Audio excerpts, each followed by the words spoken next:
Pasti kalian paham dengan pesawat yang satu ini ya. Pesawat ini pada mulanya banyak dicibir karena finishing pesawat ini dipandang tidak layak karena banyak baut-bautnya yang menonjol, tidak seperti layaknya pesawat yang menggunakan paku ribet. Nah, lalu kenapa akhirnya penilaian tersebut akhirnya berbanding terbalik dengan keunggulan yang dimiliki oleh pesawat itu? Ayo kita simak Sukhoi Su-57 Rusia ini yang akhirnya memukau dengan ditandatanganinya pesanan ekspor pertama. Nah, apakah termasuk Indonesia ya di dalamnya?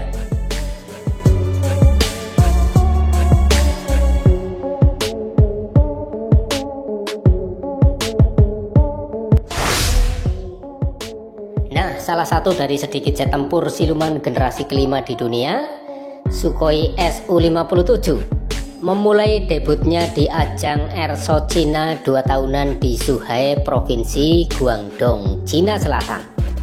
Berkat performa penerbangannya yang luar biasa, pesawat ini menarik banyak perhatian di ajang tersebut. Jadi ini berbanding terbalik ya dengan penilaian pertama. Kalau Sukhoi Su-57 itu bila dilihat dari dekat itu tidak rapi finishingnya karena banyak baut-baut yang menonjol. Rusia telah mengadakan konsultasi teknis dengan sejumlah mitra strategisnya. Nah, ini termasuk ada enggak ya Indonesia di sini itu ya. Hal itu dikatakan oleh Alexander Mikhev, Direktur Jenderal Rosoboronexport, satu-satunya perantara yang dikendalikan negara Rusia untuk impor dan ekspor produk militer dan penggunaan ganda. Kepada Global Times, sebagai bagian dari kampanye pemasaran perusahaan untuk Sukhoi Su-57E. Di sini adalah singkatan dari ekspor itu ya. Pembicaraan kerjasama dalam inisiatif pengembangan dan manufaktur bersama serta menerima pengiriman produk akhir dari Rusia.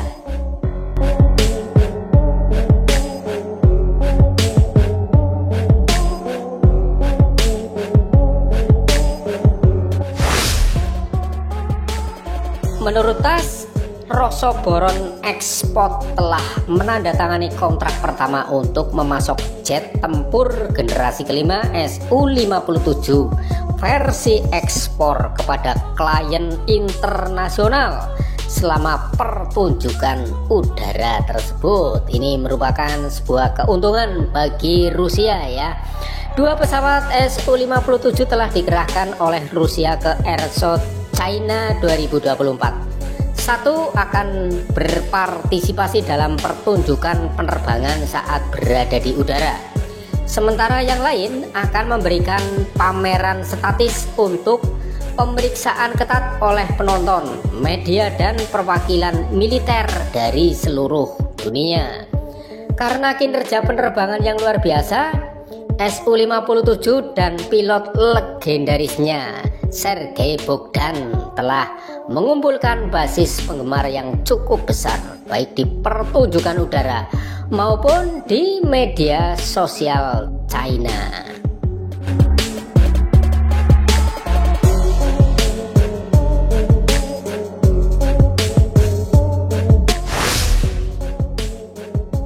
Sukhoi Su-57E yang dipamerkan secara statis di pertunjukan udara tersebut memiliki kinerja teknis terbaik dan sepenuhnya mematuhi kriteria generasi kelima yang mencakup mode penerbangan jelajah supersonik, radar rendah, dan tanda inframerah.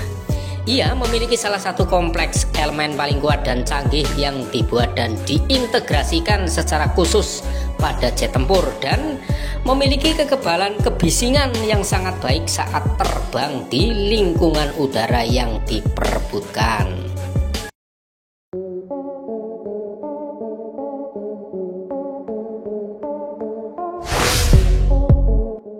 Nah guys, tentunya di sini Airshot Cina adalah salah satu pameran kedirgantaraan terbesar di dunia ya.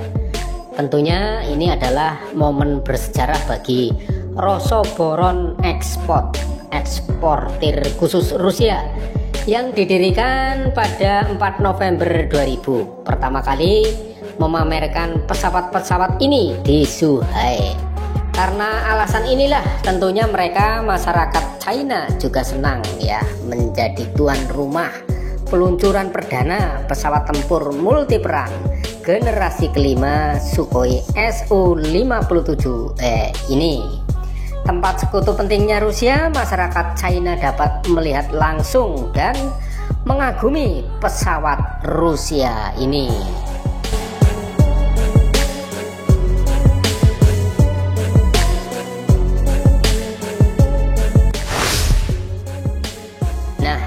Di sini tim dari Rusia juga memamerkan rudal berpemandu dan bom udara terbaru untuk pesawat sayap tetap generasi kelima dan helikopter serang.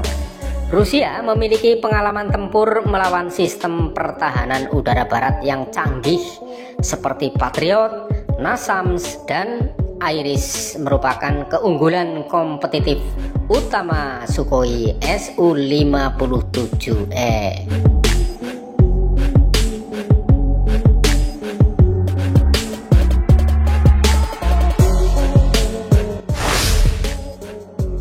Menurut pakar militer Tiongkok Zhong Zhongping yang berbicara kepada Global Times pada hari Kamis, pertunjukan udara tersebut memberikan semua mitranya termasuk Rusia sebuah forum terbuka untuk memamerkan pencapaian terbaru mereka dalam bidang penerbangan, pertahanan, dan industri terkait lainnya. Karena alasan ini, Rusia memandang pertunjukan udara tersebut sebagai peluang besar untuk memperlihatkan dan mempelajari produk-produknya kepada lebih banyak negara, terutama pada saat Rusia masih dikenai sanksi Barat.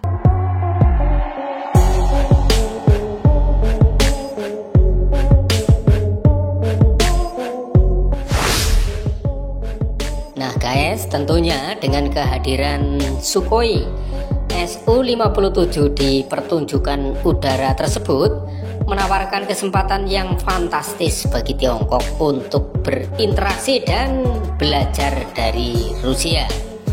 J-20 dan J-35 Tiongkok serta Sukhoi Su-57 masing-masing memiliki keunggulan dan ciri khas tersendiri, dan kedua negara tentunya dapat bekerja sama untuk memajukan bidang ini melalui komunikasi, yaitu dengan adanya China Airshow 2024 ini. Menurut Mikev, kerjasama militer teknis antara Tiongkok dan Rusia sangat penting untuk memajukan dan memperkuat hubungan bilateral mereka. Kerjasama militer teknis kedua negara bersifat strategis berdasarkan nilai-nilai yang telah teruji dan terbukti kebenarannya, yakni kesetaraan, saling menguntungkan, dan kepercayaan dengan tetap mempertimbangkan kepentingan semua pihak dan tidak menargetkan pihak ketiga. Nah, ini cukup luar biasa. Indonesia harus ikuti ini dan contoh ini kalau bisa, gitu ya.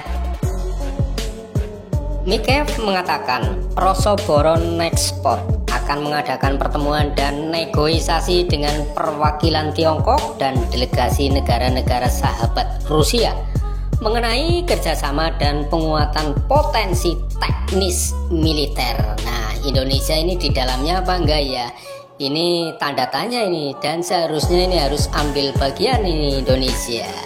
Demikian para pemirsa, silahkan apabila ada saran dan kritik yang membangun, silahkan untuk berkomentar pada kolom komentar yang telah disediakan.